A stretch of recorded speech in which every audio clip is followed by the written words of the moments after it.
Amados hermanos, damos gracias a Dios por llegar a este momento tan especial de compartir la santa palabra de Dios con todos ustedes. Y primero que nada queremos extender nuestra felicitación a todas las mamás de nuestra iglesia. Damos gracias a Dios porque hoy estamos celebrando algo que sin lugar a dudas es muy importante para todos nosotros, sobre todo por el hecho de recordar a mamá y recordar que ser mamá es también ser como Dios. Dios también nos revela en la parte de la ternura, nos recuerda que ustedes, mujeres, mamás, son también como Dios, en ese sentido de dar la cobertura, el cobijo, la parte tierna a los hijos, y eso también nos recuerda cómo es Dios con nosotros. Quiero compartir con ustedes un mensaje. El tema de hoy se titula Una madre conforme al corazón de Dios, esperando que sea de bendición para sus vidas y para todas las vidas de todos los que nos pueden ver y escuchar a través de estos medios electrónicos. Y queremos partir de un principio. La lectura que tuvimos, hermanos, es la lectura de una mujer que sufre, una mujer que llora, una mujer que ciertamente vive al filo del agua, como diría aquel escritor jalisciense, ¿verdad? Yáñez, vive al momento, al instante, porque el oficio y el privilegio y la profesión de la maternidad es algo que Dios solamente concedió por su pura gracia. Por lo tanto, hermanos y hermanas, quisiera compartir con ustedes este pensamiento que he dividido en algunas partes.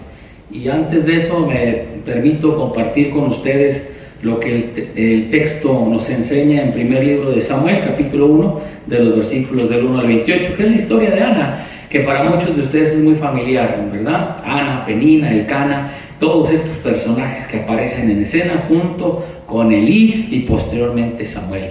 Pero no solamente el primer capítulo es maravilloso en el sentido de lo que nos va a revelar la historia bíblica, el acto de quebrantamiento, de compungimiento, de reconocimiento de parte de esta dama que está buscando el favor de Dios, la respuesta de Dios en una circunstancia crítica como la que muchos de nosotros pasamos y particularmente las mamás.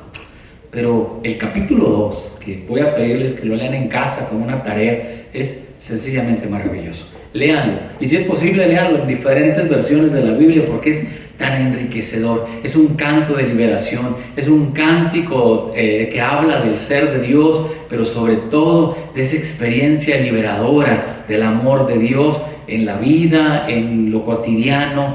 Y es interesante cómo el Espíritu Santo se revela a esta mujer llamada Ana y le deja estas palabras tan poderosas, tan únicas, que quisiera pedirles que cuando tengan tiempo con calma revisen el cántico de Ana, que es maravilloso. Es una profeta prácticamente en términos de los contenidos. Y recuerden que en la Biblia hay 3 cánticos muy famosos de mujeres: el cántico de María en el Éxodo, el cántico de Ana y el cántico de María en el Nuevo Testamento, que se conoce como el Magnificat del Evangelio de Lucas. Estos 3 cánticos, particularmente de mujeres, son muy llamativos, son muy ilustrativos de la manera en cómo Dios se revela. Pero quiero empezar con ustedes mencionando a 2 mujeres importantes en la historia. La primera fue una mujer que se conoce como Premio Nobel de Literatura del año 1945, terminando la Segunda Guerra Mundial. Esta mujer, conocida como Gabriela Mistral, una poeta chilena, en una de sus poesías que se llama Caricias, dice algo más o menos así, un fragmento solamente, dice: Madre, tú me besas, pero yo te beso más, y el enjambre de mis besos no te deja de mirar. Es un fragmento de esta poesía. ¿Y por qué la citamos? Por 2 razones: una porque es mujer y la otra porque es Premio Nobel de Literatura. Y lo ponemos de relieve precisamente porque es importante redimensionar qué significa para nosotros, para usted y para mí, amado hermano, hermana, parte de las mamás que nos escuchan, a ti hermano, a ti hermana que estás ahí. Revisando la historia, nos encontramos con la historia del rey Edipo, ¿verdad? Que cuenta la historia que este hombre, obviamente es parte de la mitología griega o parte de las tragedias griegas que se conocen, se enamora de su mamá, ¿verdad? Que lamentablemente, y es tanto esta confusión, porque finalmente es una confusión, que incluso termina asesinando a su papá en medio de tantas confusiones, hasta que finalmente Edipo, el rey, se da cuenta de esta confusión y decide él autoexiliarse por lo que había ocurrido. Bueno, esta es una versión de esta historia, pero el amor por su mamá era tan, pero tan especial. Quiero compartir con ustedes, hermanos, antes de hablar del siguiente personaje, quiero dejarlo hasta el final, que es una poetisa norteamericana llamada Emily Dickinson, que tiene una poesía muy hermosa que se llama No es que el morir nos duela tanto. Y esta mujer fue de formación calvinista, presbiteriana como nosotros, y escribió una frase muy interesante que vamos a compartir al final, ¿verdad? A veces con tantas poesías ya me siento como el de la carabina de Ambrosio, ¿verdad? Ese de la palabra canta, ya no me falta sonar los zapatos. Pero en fin, quiero compartir con ustedes 10 cositas que he encontrado en esta historia. La primera que me gustaría compartir es la historia de una mujer como muchas, de una mujer sufriente, una mujer dolida, una mujer aparentemente negada. Recordemos que en el contexto del pueblo de Israel, para la mujer era muy importante tener hijos, no solamente por el logro de ser mamá y de cumplir una cuestión del orden genético o fisiológico, sino por la estructura social de la época. Una mujer dependía de su esposo o bien de sus hijos varones. Era muy importante tener hijos varones, porque eso implicaba el sustento para la vida. Llega un momento en que vamos a envejecer y ya no vamos a poder quizás tener la fuerza ni la capacidad para mantenernos con vida. De ahí que radica la importancia, incluso estaba establecido en la ley de Dios, que el papá se hacía cargo de mamá y de los hijos, pero cuando por alguna razón el padre no estuviera, si los hijos eran mayores, bueno, ellos tenían que querer cuidar y dar manutención a mamá. Recordamos la escena de la cruz donde Jesús le dice al discípulo amado: hijo, he ahí tu madre, madre, he ahí tu hijo. Precisamente por esa ley reinante, por ese sentido de humanidad, donde la mujer quedaba completamente desprotegida y requería del apoyo de un varón, ya sea el papá o un pariente cercano del padre, como lo decía la ley del levirato, o bien con los hijos, en este caso mayores, que pudieran sostener a mamá. Por eso es que las viudas, que había muchas viudas, como las hay hoy también, en el tiempo de Cristo y en tiempos anteriores, corrían una suerte, si me permiten la palabra, una suerte muy difícil. No podían trabajar, no podían estudiar, no podían autodesarrollarse, como ahora lo vemos en la vida cotidiana en este siglo XXI, sino que estaban condicionadas. ¿Por qué? Porque la mujer era considerada una propiedad, un objeto más. ¿Recuerdan ustedes aquel mandamiento que dice: no codiciarás ni la tierra, ni el asna, y en una parte dice: ni la mujer de tu prójimo?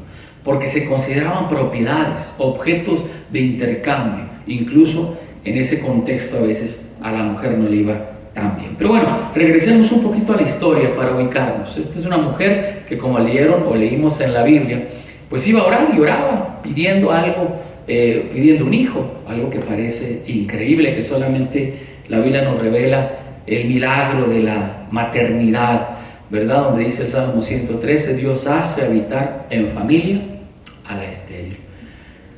En la historia aparece Ana, aparece Penina, ¿verdad? Que era una mujer que al mirar la situación, pues dice la Biblia que la agredía, la menospreciaba, la señalaba y la ponía como una mujer no completa, como una mujer que no había logrado la plenitud de lo femenino en ella, y sobre todo en ese recordatorio que dar a luz un hijo era también asemejarse un poco a Dios, en el sentido de que das vida. Entonces, por eso es tan importante ante los ojos de Dios la posición de la mujer, la posición de mamá.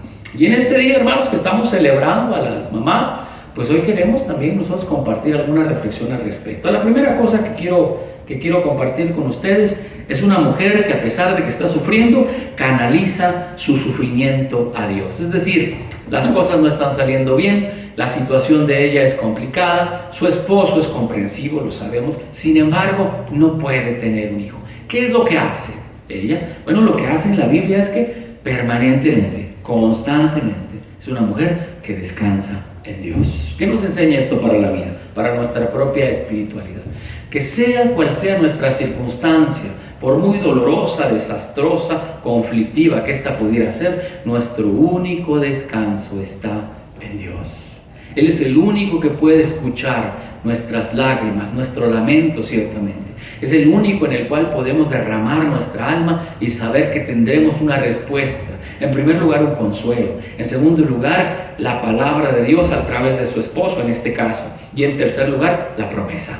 Todo va a estar bien porque Dios está contigo. Primera cosa que quiero ver con ustedes, que la mujer oraba y a pesar de los escarnios, de los señalamientos, ella mantenía su comunión con Dios. Como dice la Biblia, cada año iban a ofrecer sacrificio, ¿verdad? Y eran muy consecuentes en el sentido de que eran respetuosos con mantener las tradiciones propias de su fe en Dios. La segunda cosa, hermanos, dice, en medio de las tristezas o de su tristeza, era una mujer que siempre buscó a Dios. Vivimos en un mundo hoy tan peculiar donde existen tantas opciones, tanto de diversión como de atención. Hoy las personas, cuando no logran los objetivos que se han planteado, ya sea objetivos del orden profesional, objetivos del orden personal, objetivos del orden, en este caso casi genético, pudiéramos decirlo, llega un tiempo de frustración, llega un tiempo de depresión. Llega un tiempo donde no existen opciones, sino la única opción que queda es simplemente sumirse en la tristeza, sumirse en el abandono, en la soledad. Y bueno, esto describe un sector de nuestra sociedad. Vivimos en una sociedad, amados hermanos, que hoy se precia de ser muy moderna, posmoderna. Pero una de las cosas que nos está aportando y nos está dejando como si fuese una marca negativa, un estigma, se dice cuando es una marca negativa, una cicatriz. Esta sociedad posmoderna nos está orillando a ser personas muy solitarias, personas que empezamos a enfrentar nuestros dolores no de la manera de a Dios, que a Dios le agrada, sino a nuestra manera. Y en muchos de los casos los resultados no son precisamente encomiables. La palabra encomiable quiere decir admirables, buscables, deseables. No son precisamente esos resultados, todo lo contrario. Son situaciones que solamente están, en el mejor de los casos, enriqueciendo los bolsillos de los terapeutas profesionales. Lo digo con mucho respeto al oficio de los psicoanalistas y psicólogos, ¿verdad? O algún tipo de consejero. Necesitamos canalizar, necesitamos entender que Dios está con nosotros en medio de nuestras tristezas. La Biblia, la palabra de Dios, está llena de situaciones, de ejemplos donde hombres y mujeres pasan por situaciones realmente terribles. Sin embargo, cuando ponen a Dios y ponemos a Dios en primer lugar, vemos la respuesta de Dios. Permítanme abrir un paréntesis. Durante esta semana, en mi casa, su casa, hemos estado teniendo devocionales todos los días, todas las noches, y nos propusimos empezar a leer y a meditar en la epístola o la carta, mejor dicho, o libro, discúlpenme, no es epístola ni carta, es libro, de los reyes, en el primer libro de los reyes. Y llegamos a la parte donde Elías visita a la viuda de Sarepta. ¿Se acuerdan ustedes de esta viuda? Aquella que tenía muy poca comida. Y cuando Elías va a verla por orden de Dios, Elías le dice a aquella mujer, dame de comer. Y aquella mujer le responde, solamente me queda un poco de harina y un poco de aceite. Es suficiente para que yo prepare algo para mi hijo y para mí, y después de esto, morirnos, porque ya no hay nada. Se ha venido la sequía, aquella que anunció Elías, de 3 años. Sin embargo, Elías, cualquiera de nosotros, en un gesto humanitario hubiésemos dicho, bueno, dale de comer a tu hijo, come tú, y ya veremos qué hacemos, ¿no? Elías le lanza un reto de fe y le dice, dame de comer primero a mí y verás lo que Dios va a hacer.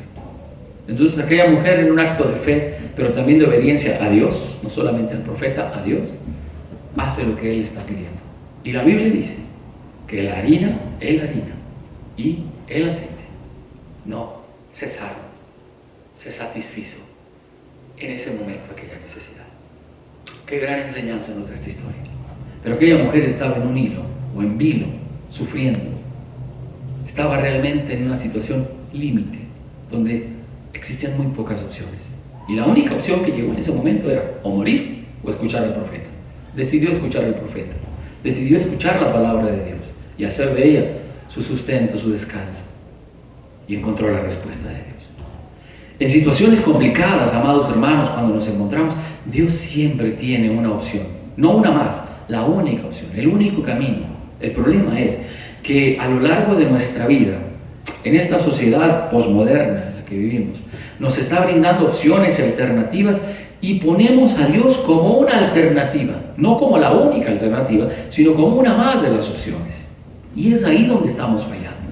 Buscamos siempre en primer lugar los medios humanos, los medios económicos, los medios familiares o sociales, y ponemos quizás en el último lugar a nuestro Dios, cuando el Señor Jesús nos enseñó que en primer lugar debe estar nuestro Dios. Esta mujer, la viuda de Sarepta, lo hace. Ana también lo está haciendo. Dos mujeres que nos dan una gran enseñanza a propósito de las madres abnegadas. Tercera cosa, hermanos, esta mujer, por la gracia de Dios, tiene un matrimonio sólido. Vemos a un esposo que le ama tanto, que incluso llega un momento en que le dice, recordarán ustedes la historia, no te soy yo mejor mujer que a los hijos, no estoy yo contigo. Eso habla precisamente de la solidez matrimonial, donde aquel hombre, a pesar de su situación de esterilidad, entre comillas, pues no la deja, no la abandona, sino que la retiene a su lado porque realmente le ama. Esto es parte de lo que Dios nos da. Hoy más que nunca, en este tiempo, hermanos, donde los matrimonios resultan tan extraños para mucha gente, no para los creyentes, y los divorcios se vuelven tan normales y ahora tan rápidos, tan express, debemos meditar también esto. Dios bendice a mamá, pero también Dios bendice a mamá dentro del matrimonio. Qué importante es meditar en esto, porque hoy me encuentro con muchas mamás que aman con todo su corazón a sus hijos, y eso es único, apreciable, valorable, aquilatable. Sin embargo, al esposo lo menosprecian o lo desprecian, cuando esto no es así. En el orden de Dios no puede ser así. Se van a sorprender quizás, pero en primer lugar está el papá, mamá e hijos. No es necesariamente en un orden ascendente, pero sí, todos somos importantes. Al final del camino vamos a estar solamente ella y yo. Los hijos, sus hijos y los míos tienen que hacer su vida tal como usted lo hizo. ¿Y quién quedará al final cuando los hijos ya no estén? Su esposo, su esposa. Por eso es tan importante que usted piense en esto como un principio de vida. El hogar está cimentado en estas dos columnas, no solamente en una. No es solamente papá solo, ni mamá únicamente. Los dos delante de Dios son muy importantes. Y el Cana lo va a entender, ¿verdad? El que está aquí aparece en escena. Y entonces hay un matrimonio sólido. La cuarta cosa, hermanos, si quieren ir anotando, abre su corazón ante Dios. En el versículo 10 encontramos esta parte. En el versículo 10 dice de la siguiente manera: ella con amargura de alma oró a Jehová y lloró abundantemente. Y lloró abundantemente. Es decir, uno de los privilegios que tenemos, hermanos, al estar platicando con Dios a solas, como lo dijo Jesús en Mateo capítulo 6, entra a tu cuarto, a tu aposento y cerrada la puerta, ora a tu Padre que está en lo secreto. Uno de los privilegios que tenemos es abrir nuestro corazón delante de Dios. Yo me encuentro hoy con muchos cristianos que han hecho de la oración algo tan ritual, algo tan monótono, que se han olvidado de sentir a Dios cuando oran. Se han olvidado de la experiencia del poder, de la gracia, de la presencia de Dios cuando están orando. De tal manera que sus oraciones son tan estériles, tan monótonas, tan rituales y tradicionales, que simplemente les aseguro que probablemente no son escuchadas. Dios es amor, de eso no hay duda. Y Dios escucha el clamor de sus hijos, pero Dios conoce nuestros corazones. Dios no le endulzamos el oído con palabras bonitas, ni altisonantes, ni tan arregladas. Dios escucha nuestro corazón. Detrás de tus palabras está tu corazón. Dios lo ve y lo conoce perfectamente. Algunos de nosotros nos da vergüenza orar. Algunos de nosotros nos da vergüenza llorar, y particularmente algunos hombres. Qué importante es derramar tu corazón delante de Dios. Abrir tu alma, decirle: Señor, aquí estoy. Tengo este problema, no puedo cambiarlo. Tengo este problema físico, anímico, emocional, espiritual. Este problema con mi personalidad, con mi carácter. necesito tu ayuda, Señor. Hay algunos que simplemente lo repiten como si fuesen estos periquitos que repiten el habla humana y piensan que van a ser escuchados porque lo han pedido tantas veces. Hermanos, podemos llegar al altar de nuestro Dios muchas veces, pero tenemos que hablar con el corazón. No tan solamente una insistencia vana. Tenemos que expresar, tenemos que abrir el corazón. Dios se compadece de sus hijos cuando sus hijos abren su corazón a Él. Qué importante, es un requisito para orar. Es algo indispensable, sin el cual no te puedes acercar a Dios. Y aquí esta mujer, esta mamá, nos da una enseñanza para la vida. La mejor manera de orar es platicar con Dios. Ella tenía una profunda amargura, dice el texto, pero eso no le impidió abrir su corazón. Quizás era necesario que viviera así. Quizás es necesario que Dios nos lleve a momentos difíciles y complicados, a momentos críticos, para abrir nuestro corazón y decirle: Señor, necesito una transformación no parcial, sino completamente total en mi vida. Y probablemente tú seas el caso. Probablemente tú estés necesitando que Dios trabaje en tu vida de esa manera. Es difícil decirlo, mucho más es desearlo. Pero amado hermano, amada hermana, si es necesario para que yo abra mi corazón a Dios y llore delante de Él y exprese mi sentir delante de mi Señor, que yo tenga que pasar por una situación amarga y difícil, créeme que Dios lo está considerando para tener un trato contigo. Porque Dios no se satisface de la monotonía, de lo que simplemente se hace, como una repetición, eso quiere decir monotonía. Dios se satisface de lo genuino, de lo original, de lo que sale ahora mismo de tu corazón. Por eso aprendamos de esta mujer.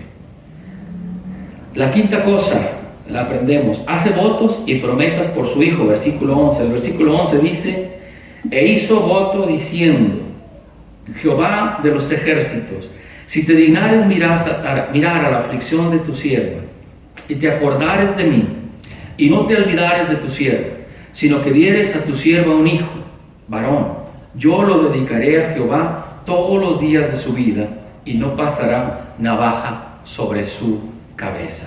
¿Qué significa esto? En primer lugar, es una mujer que, a pesar de esta situación, hace votos delante de Dios. Muchos de nosotros hacemos promesas a la ligera. El libro de Eclesiastés nos advierte y nos dice: cuando a Dios hagas promesas, procura cumplirlas, porque Dios no se agrada de los insensatos. Muchos de nosotros hacemos promesas tan fácil, tan a la ligera. Podemos fallarnos entre nosotros humanamente. Le hacemos promesas a los hijos, a la pareja, y a veces rompemos estas promesas. Pero con Dios no puedes aplicarle la misma regla. Con Dios es distinto, porque Dios le da valor a tu palabra, porque Dios le concede valía a tu expresión, y Dios se compromete contigo y conmigo con la misma intensidad. Y cada vez que yo pronuncio la palabra clave, la palabra mágica: Señor, quiero hacer un pacto, quiero hacer una promesa contigo, Dios pone atención a lo que vas a decir. Dios no puede ser burlado. Y algunos de nosotros, hacen votos tan a la ligera que después lamentan la situación, o podemos llegar a lamentarla. Esta mujer está precisamente haciendo un voto de entrega, y también está haciendo ella una promesa: prometo consagrar a mi hijo en tu servicio. Y aquí quiero hacer hincapié, hermanos. ¿Cuántos de nuestros hijos están consagrados a Dios? Y usted dirá: bueno, pero yo no estoy pensando que mi hijo vaya a ser misionero, pastor, o que viva en el templo como lo hacía Samuel. Cuando nosotros consagramos nuestros hijos a Dios, hermanos, estamos dando precisamente toda la autoridad para que Dios tome el control de nuestros hijos. Y esto no quiere decir que Dios no tenga esa autoridad, porque Dios es soberano, sino que estamos compartiendo este gozo, esta alegría de saber que el papá de mi hijo es nuestro Dios, que el guía de mi hijo y de mi hija será mi Dios por su gracia, y se cumplirá la promesa que Dios me hizo a mí, tú, tus hijos y los hijos de tus hijos. Esa promesa hecha a Abraham ahora es para ti, pero tenemos que saber que cada uno de nuestros hijos es especial, no es algo más. no es solamente un accidente, un error en el camino o un tropiezo, como puede llegarle a ocurrir a muchos jóvenes y señoritas y aún a muchos adultos que no entienden el valor del matrimonio ni de una relación afectiva. Y surgen los hijos. Y por el otro extremo tenemos a personas que a pesar de eso no pueden tener hijos. Un hijo no es un accidente. Un hijo es un proyecto de vida. Un hijo es una planeación. Un hijo o una hija es un anhelo, pero ese anhelo no es mío, es de Dios. Y se cierra ese círculo maravilloso donde tengo el privilegio de ser padre o de ser mamá. Mi amado hermano, es importante entender todo esto porque hoy en día vemos esta realidad que nos está cambiando la dinámica social. ¿A qué me refiero con ello? Que nos estamos encontrando con sociedades donde ya hay muchas damas, y lo digo con mucho respeto, que viven con hijos y viven solas. ¿Por qué? Porque lamentablemente papá o el esposo no quiso hacerse responsable. Y alguien dirá, bueno, esto es lo cotidiano, es lo normal. Bueno, pero yo les decía el domingo pasado, hay normalidades, hermanos, que no precisamente hablan de sanidad, sino hablan de una enfermedad. Un hijo sin papá no es precisamente lo normal, es completamente normal. También tenemos sociedades donde hay parejas que deciden no tener hijos. Tenemos sociedades donde hay mujeres donde no quieren vivir una vida también aparte, completamente diferentes. Sin embargo, esto nos llama la atención porque es parte del mundo en el que estamos. Hoy quiero compartirles que ella hace promesa porque está pidiendo un hijo, porque tiene que cerrar ese ciclo de maternidad, pero también vivir la experiencia de la respuesta de Dios. Para toda pregunta, Dios siempre tiene una respuesta.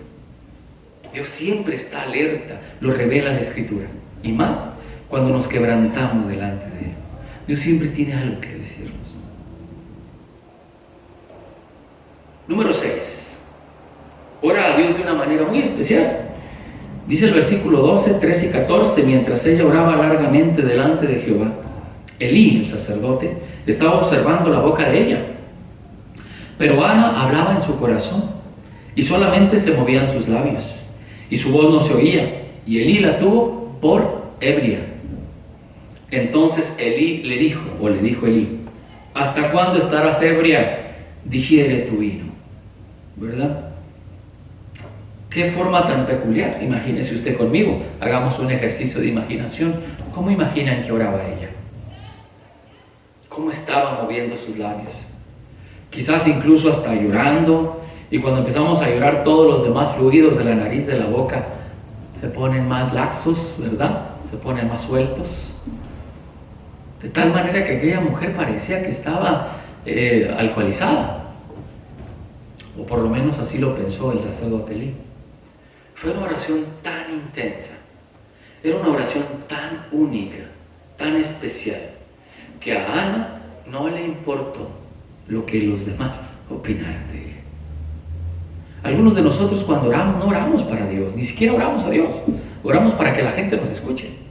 Y por eso decimos, es que yo no sé orar. Porque pensamos que las oraciones se tienen que hacer con palabras bonitas, rebuscadas. Cuando la verdadera oración que Dios escucha siempre ha sido así, es la que sale del corazón. Y a veces el corazón se tiene que quebrantar, porque Dios está trabajando en nuestros corazones. Y un sello característico de Dios es que cuando Dios llega a nuestra vida, hermanos, lo quebranta, lo parte, lo transforma, lo renueva, lo rehace. Pero lo que sí tenemos, y la misma Biblia lo dice y nos lo recuerda, es que nuestro corazón es un corazón duro como la piedra. Que es necesario tener un encuentro con Dios para que ese corazón duro realmente se ponga blando, para que pueda ser un recipiente donde Dios pueda morar. Qué necesario nos es, hermanos, el quebrantamiento. Qué necesario nos es, hermanos, la prueba muchas veces. Qué necesario nos es que las cosas realmente a veces no sucedan como yo espero para tener un verdadero encuentro con Dios. Y entonces ver su misericordia. Algunos pensamos que la vida que llevamos y las cosas que están sucediendo, positivas o negativas, son parte de la vida cotidiana, de lo normal, del destino, dirían algunos. Pero la verdad es que todo está en las manos de Dios. No hay nada que esté fuera de sus manos. Esta mujer ora de tal manera que su oración es tan peculiar que ella está hablando con Dios. Y no le importa si le están mirando y mucho menos si le están juzgando. Habla de tal manera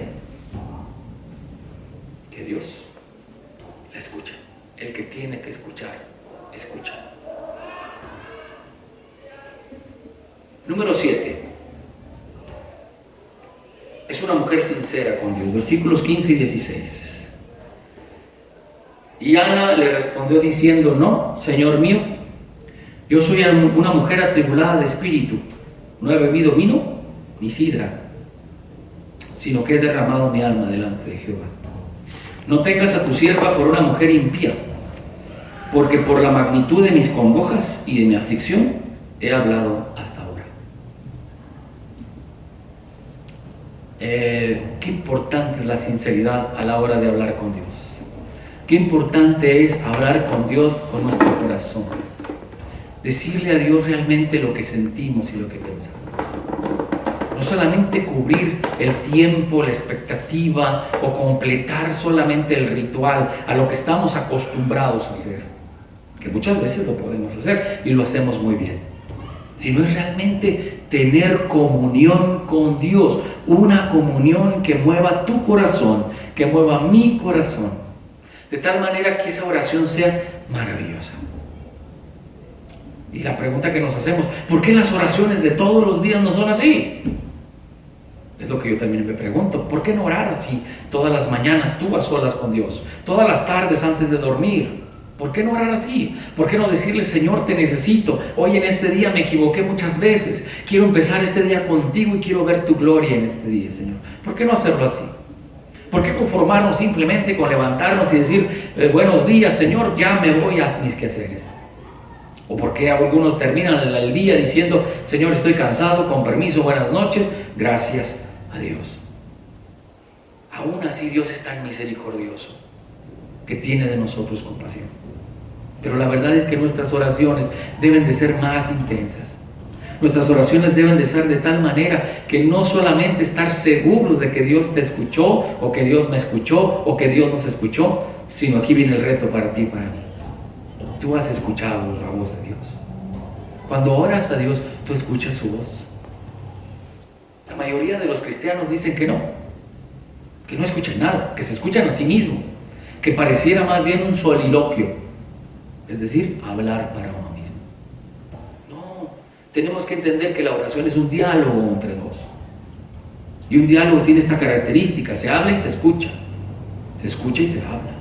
Dios también habla. Dios no es solamente un ser que está con el oído puesto esperando escuchar tu voz y diciendo ok, no está en el confesionario. Dios no solamente es alguien que está escuchándonos, sino es alguien que participa de nuestro diálogo.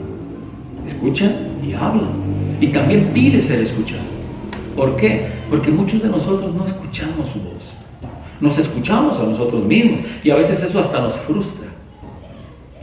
Hoy te invito a que escuches la voz de Dios. Dios siempre tiene una respuesta para ti. Mamá querida, mamá linda, Dios está diciéndote algo sobre tus hijos. Dios está diciéndote algo sobre tu casa y tu hogar. Dios está diciéndote algo sobre la vida de tu marido, de tu esposo. Y no precisamente cosas oscuras ni terribles, no. Te está diciendo cosas lindas acerca de cómo debe ser una vida en familia. ¿Por qué? Porque somos constructores de hogares. Porque Dios nos ha llamado a construir, no a destruir. Dios nos ha llamado a construir una casa, un hogar, una familia. Y a ti, mamá, y a ti, papá, y a todos nos pide que cumplamos con este ministerio. Escuchemos su voz. Ahora mismo lo está diciendo el Señor. Ahora mismo nos está pidiendo a que sigamos construyendo. Y para construir nosotros necesitamos dejar de ser transformados por su gracia. Como la vasija en las manos del alfarero, si es necesario que Él nos rehaga, Él lo va a hacer. Atrévete a vivir esta experiencia. Nos acercamos ya al final de esta historia, hermanos, y quiero compartir con ustedes el versículo, la parte número 8, perdón. Dice: una mujer agradecida que lleva su ofrenda a Dios. Cuando finalmente ella recibe el milagro de ser madre, hay una profunda gratitud, ¿verdad? Nace el niño y la Biblia dice que se le concede lo que pidió, incluso cuando su esposo va a ofrecer el sacrificio, ¿verdad? Donde lo hace normalmente, y vemos que en esa ocasión ella le dice: no voy a ir, me voy a quedar con el niño, y una vez que sea destetado lo voy a llevar al Señor. Hay una profunda gratitud, hay un profundo cuidado ante el regalo de Dios que es su hijo, ¿verdad? Y una vez que va al asilo a ofrecer, a entregar, a presentar a su hijo a Dios, ¿verdad? Lleva su ofrenda, una ofrenda de gratitud. No es que Dios necesite de las cosas que nosotros tenemos. Hermanos amados, el acto de desprendernos de algo que para nosotros es importante es una forma de depender de Dios. Cuando tú y yo damos la ofrenda o el diezmo, hermanos, estamos declarando que Dios es nuestro sustento. No es porque Dios esté buscando lo que tú y yo tenemos. Él es el Señor, de nada le serviría. ¿Para qué querría el Señor unas palomas, como dice aquí la Biblia? ¿O para qué querría nuestro Dios unas aves o lo que ella va y le lleva? ¿Verdad? 3 becerros, una efa de harina, una vasija de vino, y lo trajo a la casa de Jehová en Silo, y el niño era pequeño. ¿Para qué querría Dios esto? Me recordé la ofrenda de María en el caso de Jesús, donde lleva las aves, las tórtolas. Pero en el caso de Ana, lleva 3 becerros, una efa de harina y una vasija de vino. ¿Para qué lo querría Dios? ¿Acaso a Él le gusta esto? No. Ese acto de desprendimiento, motivado por la profunda gratitud, es lo que Dios está buscando de nosotros. ¿Por qué le amamos? ¿Por qué le seguimos? ¿Por qué lo escuchamos? Porque estamos agradecidos por cómo Dios nos ha bendecido, por cómo Dios a ti y a mí muchas de las veces, aún hoy y aún ahora, en este instante, está respondiendo a alguna de tus peticiones. Vida, salud, compañía, familia, sustento, unidad, paz en el hogar, proyectos de vida, ánimo para vivir. El Señor está respondiendo ahora mismo. ¿Y cómo le podemos decir al Señor gracias? Simplemente aprendiendo a decirle y a entregarle a Dios lo que tenemos, lo mejor de nosotros, y aún lo que es aparentemente más importante para nosotros.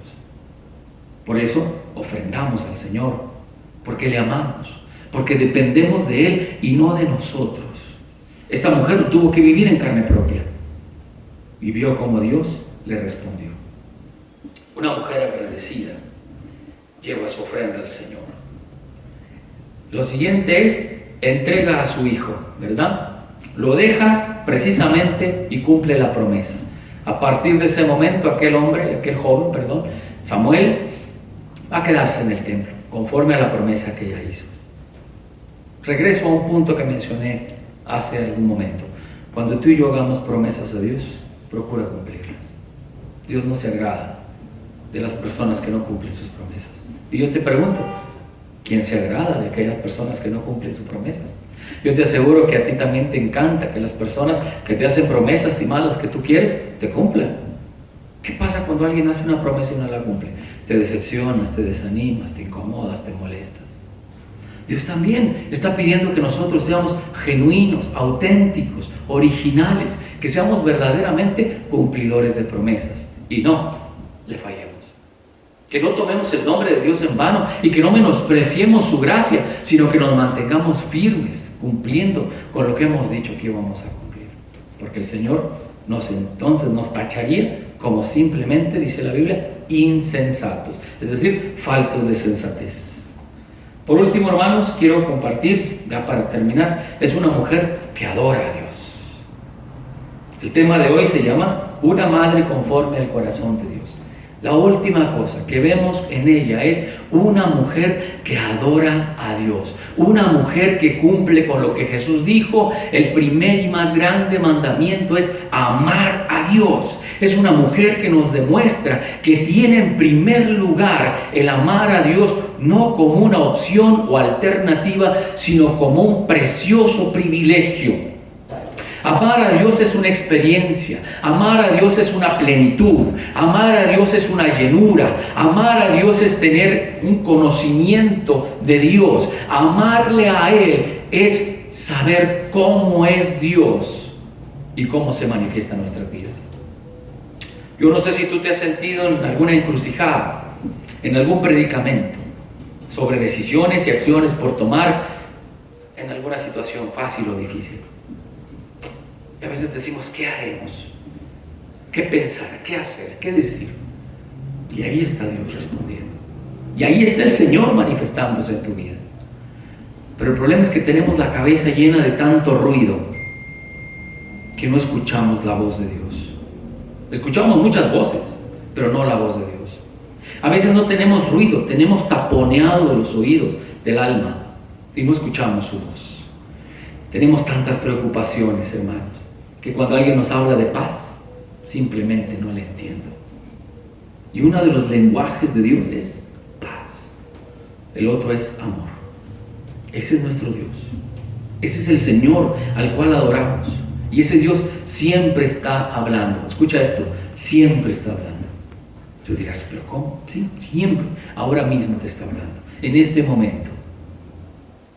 Tienes que aprender y tenemos que aprender a escuchar la voz de Dios.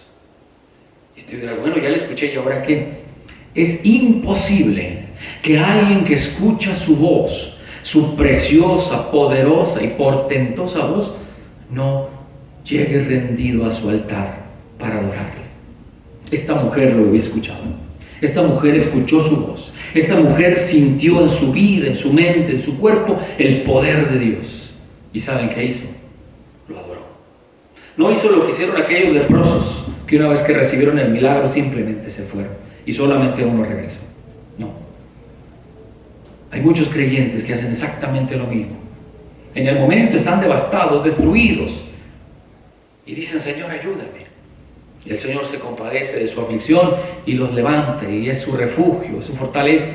Y después quieren caminar solos, alejándose de Dios, creyendo que las cosas sucedieron por casualidad o porque simplemente tenían que suceder de esa manera. No se equivoque usted, hermano. Escuche esta voz. Nada es casual. Todo es parte de un plan perfecto, hermoso y armonioso de parte de Dios. A manera de conclusión, quiero compartir precisamente las palabras de esta mujer, hablando de caminos. Emily Dickinson, poeta norteamericana de origen y familia presbiteriana. No es que morir nos duela tanto, una poesía dirigida a las mamás y a las mamás que creen que el sufrimiento es una forma de ser. No es que el morir nos duela tanto, es el vivir lo que nos duele más. Pero el morir es un camino distinto, una variedad detrás de la puerta.